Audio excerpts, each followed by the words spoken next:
ఒక చిన్న చీమ ఒక పెద్ద బియ్యం గింజని మోసుకెళ్తుందంట. అది చూసిన మిగతా చీమలు చూడు, అంత చిన్న చీమ అంత పెద్ద బియ్యం గింజని మోసుకెళ్తుంది, మనలాగా చిన్న చిన్నవి తీసుకెళ్ళొచ్చు కదా, అంత అవసరం ఏముంది అని చెప్పి నవ్వుకున్నాయంట చాలా గట్టిగా తనకు వినిపించేలాగా. కానీ ఆ చీమ ఏం రెస్పాండ్ అవ్వకపోయేసరికి 10 సార్లు పడిపోయావు, నీకు అవసరమా అంతకించా అని మళ్ళీ అరిచాయంట గట్టిగా, నవ్వుకున్నాయంట. అయితే ఈ చీమ అదేం పట్టించుకోకుండా అలానే వెళ్ళిపోయిందంట. అలా వెళ్ళిపోతూ తన గమ్యానికి చేరుకుందంట. కానీ ఈసారి ఆ చీమ ఎక్కడా పడలేదు. 10 సార్లు పడిపోయిన ఆ చీమ ఈసారి ఒక్కసారి కూడా పడకుండా వెళ్ళిపోయిందంట. అప్పుడు ఈ చీమలన్నీ చూస్తూ ఉండిపోయాయంట.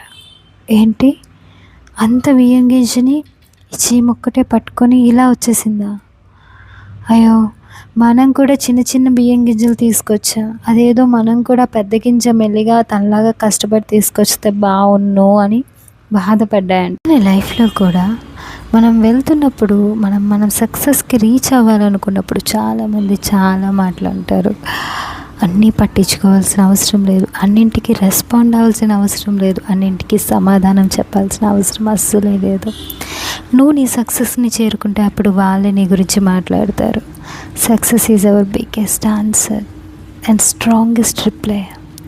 వాళ్ళ క్వశ్చన్స్కి, వాళ్ళ వెక్కిరింతలకి, వాళ్ళ నవ్వులకి కూడా.